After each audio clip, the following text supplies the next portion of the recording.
அது 2015 ஆண்டு ஏப்ரல் மாதம் இலங்கையின் ரத்தினபுரம் மாவட்டம். 39 வயது மதிக்கத்தக்க சொர்ணலதா என்பவர் தன்னுடைய மகனுடன் அவருடைய வீட்டில் தங்கியிருக்கிறார்.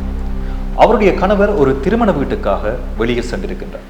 அவருடைய மகன் தன்னுடைய அறையில் ஆழ்ந்த உறக்கத்தில் இருக்க தன்னுடைய வரவேற்பறையில் இருந்திருக்கிறார் சொர்ணலதா. சில மணி நேரங்கள் கழித்து வீடு திரும்பிய கணவர் தன்னுடைய மனைவியை தேடி இருக்கிறார்.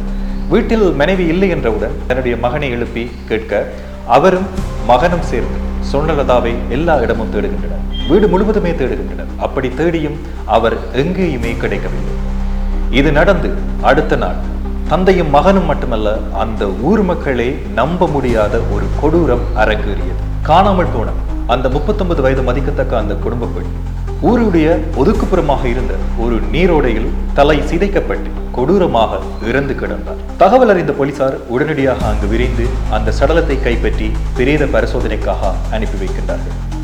அந்த பிரேத பரிசோதனையின் முடிவு இலங்கையிலும் இப்படியும் நடக்குமா என்று சொல்லி அனைவரையும் கதிகலங்க வைத்த ஒரு முடிவாக இருக்கிறது. அந்த முடிவு வர முதலே ரத்தினபுர மக்கள் மட்டுமன்றி அயல் கிராமங்களில் இருந்த மக்களும் மிகுந்த கலக்கத்துடனும் பயத்துடனும் பீதியுடனும் காணப்பட்டனர். அந்த பயத்திற்கான காரணம் என்ன? ஒன்று அல்ல, 18 பெண்களை கொன்ற அந்த கொடூரன் யார்? பிரேத பரிசோதனையில் வெளிவந்த அதிர்ச்சி முடிவு என்ன? இலங்கையின் வரலாற்றிலே முதலாக பதியப்பட்ட முதல் சைக்கோ கொலையாளி என்று சொல்லப்பட்ட வழக்கை பற்றித்தான் நாங்கள் இன்று பார்க்க போகின்றோம். கொலையாளி கண்டுபிடிக்கப்பட்டானா? மற்றைய பெண்களுக்கு நடந்தது என்ன? இதுவரையில் நீங்கள் நம்ப முடியாத, அதுவும் இலங்கையில் நடந்த விடயம் என்றால் நீங்கள் நம்பவே முடியாத ஒரு சம்பவத்தை பற்றித்தான் நாங்கள் இன்றைய காணொளியில் பார்க்க போகிறோம்.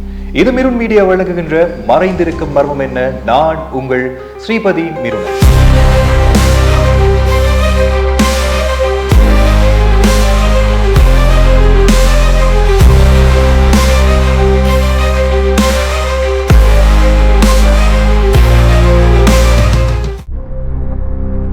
அது 2008 ஆண்டு 21ஆம் தேதி ஆகஸ்ட் மாதம் ரத்தினபுரம் மாவட்டத்தில் 56 வயதுடைய செல்லையா மாரிமுத்து என்கின்ற ஒரு பெண் அங்கு ஊரின் ஒதுக்குப்புறமாக இருக்கின்ற ஒரு நீரோடையில் கழுத்து நெரிக்கப்பட்டு கொடூரமாக கொலை செய்யப்பட்டிருக்கின்றார்.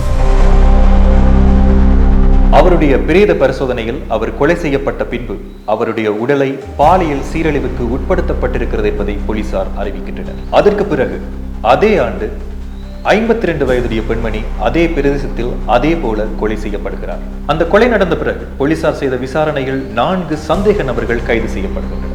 அப்படி அந்த 4 சந்தேக நபர்கள் கைது செய்யப்பட்டும் அவர்களுக்கான சாட்சியங்கள் சரியாக இல்லாததால் 2011ஆம் ஆண்டு அவர்கள் நீதிமன்றத்தால் விடுவிக்கப்படுகிறார்கள். அதற்கு பிறகு 2008 2010 வரை அந்த பிரதேசத்தில் எந்த விதமான கொலையும் நடைபெறவில்லை. அப்படா இனி கொலை நடைபெறவில்லையே என்று சொல்லி நிம்மதி பெருமூச்சு விட்டு இருந்த அந்த மக்களுக்கு தெரியவில்லை, இனித்தான் பயத்தின் உச்சிக்கு செல்ல போகின்ற மிக கொடூரமான சம்பவங்களை அவர்கள் சந்திக்க போகிறார்கள் என்பது.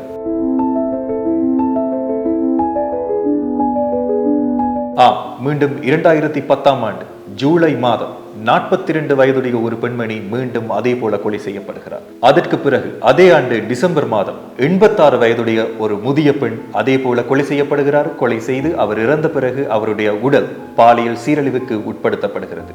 அதன் பின்பும் அந்த கொடூரம் நிற்கவில்லை. 2011ஆம் ஆண்டு 69 வயது, 56 வயது, 81 வயது மதிக்கத்தக்க பெண்கள் மீண்டும் அதே போல அதே ஆண்டு கொலை செய்யப்படுகின்றன. இவை அனைத்துக்கு பிறகு தன்னுடைய கொலை மற்றும் காம வழி அடங்காத அந்த சைக்கோ கொலையாளி 2012ஆம் ஆண்டு ஜனவரி மாதம் 31ஆம் தேதி தன்னுடைய மிக கேவலமான மிகப்பெரிய ஒரு கொடூரத்தை அவன் அரங்கேற்றுகிறான்.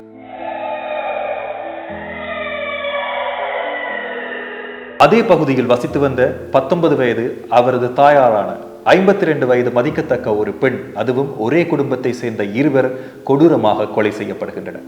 இந்த கொலை நடந்த பிறகு அங்கு ஏற்கனவே பயத்தின் உச்சியில் இருந்த மக்கள் தங்களுடைய பொறுமை உடைந்து தங்களுடைய எதிர்ப்பை வெளிப்படுத்த தொடங்குகின்றனர். தெருக்களில் இறங்கி போராட்டங்களை மேற்கொள்கின்றனர். அதற்கு பிறகு இதை அவதானித்த இலங்கை அரசாங்கம் ஸ்ரீலங்கா ஸ்பெஷல் போர்ஸ் STF என அழைக்கப்படுகின்ற இராணுவ குழு மற்றும் போலீசாரோடு இராணுவ குழுவை பாதுகாப்போடும் போலீசாருடைய தீவிர விசாரணைகளும் அங்கு மேற்கொள்ளப்படுகிறது.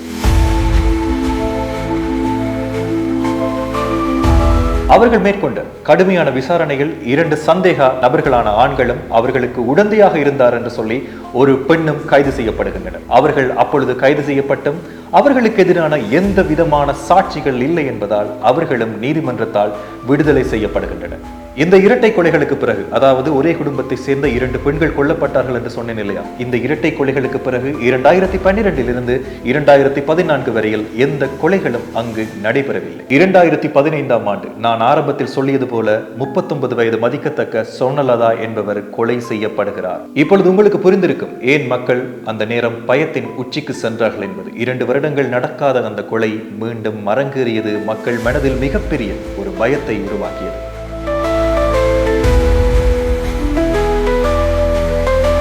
கொஞ்சம் அந்த மக்களுடைய மனநிலையை நாங்கள் யோசித்து பார்ப்போம். அது எப்படி இருந்திருக்கும் என்பதை நீங்கள் நினைத்து பார்த்தீர்களா?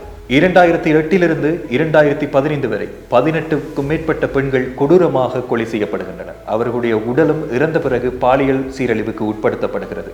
அந்த பெண்கள் தலை நெரிக்கப்பட்டோ அல்லது கழுத்து நெரிக்கப்பட்டோ கொடூரமாக கொலை செய்யப்பட்டு அவர்களுடைய வீட்டிலோ அல்லது அங்கிருக்கின்ற நீரோடைகளிலோ தூக்கி வீசப்படுகின்றனர். தனிப்பட்ட பகையோ அல்லது தனிப்பட்ட விரோதமோ அல்லது கொள்ளைக்காகவோ இந்த கொலை இடம்பெறவில்லை. இத்தனை கொலைகளையும் செய்துவிட்டு அந்த கொலையாளி மக்களோடு மக்களாக மக்களுக்கு பக்கத்திலேயே அவர்களோடு அயல் வீடுகளிலே முகம் தெரியாத ஒரு கொலையாளியாக வசித்து வருகின்றார் என்றால் அந்த மக்களுடைய மனநிலை எப்படி இருக்கு? இப்படியான விடயங்களை கேள்விப்படாத மக்கள், பேசுபவர்கள், பழகுபவர்கள் என்று சொல்லி அனைவரின் மீதிலும் அவர்களுடைய சந்தேக பார்வை என்றுக்குமே இருந்து கொண்டே இருக்கும். அப்படியான ஒரு மனநிலையில் தான் அன்றைய தினம், அன்றைய நாள் அந்த ரத்தினபுர மக்கள் இருந்தனர் என்பது குறிப்பிடத்தக்க விடயம். இந்த பயத்தையும் கலக்கத்தையும் அதிகரிக்கும் விதமாக மீண்டும் அந்த இரத்தினபுர மாவட்டத்தில் 2015ஆம் ஆண்டு 9ஆம் மாதம் நாதன் பப்பு என்ற ஒரு பெண் மீண்டும் கொலை செய்யப்படுகிறார். இதனை அடுத்து தீவிரமான போலீஸ் விசாரணை, இராணுவ பாதுகாப்புகளோடு விசாரணைகள் ஆரம்பிக்கப்படுகிறது.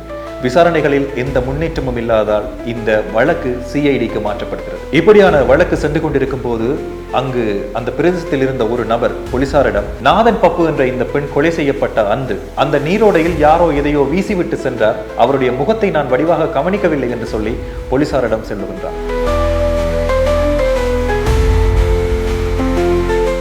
இவருடைய இந்த சாட்சியத்தை அடிப்படையாக வைத்து அந்த பிரதேசத்தில் போலீசார் தீவிரமான விசாரணைகளை மேற்கொள்கின்றனர். அப்படி தீவிரமான விசாரணைகளை மேற்கொள்ளும் போது கிட்டத்தட்ட 11 சந்தேக நபர்கள் கைது செய்யப்படுகிறார்கள். அப்படி கைது செய்யப்பட்டவர்களில் DNA மாதிரிகள் மற்றும் இரத்த பரிசோதனைகளை மேற்கொள்ளப்பட்டு அவர்களுடைய மாதிரிகளை சேகரிக்கின்றனர் போலீசார். அப்படி சேகரிக்கப்பட்ட அந்த மாதிரிகளை இறந்தவர்களின் உடல்களோடு அவர்களுடைய DNAயோடு ஒப்பிட்டு பார்க்கும் போது அதில் ஒரு அதிர்ச்சியான விடயம் போலீசாருக்கு தெரிய வருகிறது. அந்த கைது செய்யப்பட்ட 11 சந்தேக நபர்களில் ஒருவரான நெயில் லக்ஷ்மன் எனப்படும் ஒருவருடைய DNAயோடு அது ஒத்துப்போகிறது. அதுவும் கிட்டத்தட்ட 8 இறந்து போன பெண்களின் உடல்களோடு 100% அது பொருந்த போகின்றது. இதில் என்ன ஒரு ட்விஸ்டான விஷயம் அப்படின்னு பார்த்தால், போலீசாரிடம் வந்து ஒருவர் சொன்னார் இல்லையா, அந்த நீரோடையில் யாரோ ஒருவர் ஏதோ ஒன்றை வீசிவிட்டு செல்கின்றார், அவருடைய முகத்தை நான் பார்க்கவில்லை என்று போலீசாரிடம் சாட்சி சொல்லி இருப்பார் என்று சொன்னேன் இல்லையா, அவர்தான் அந்த கொலையாளி.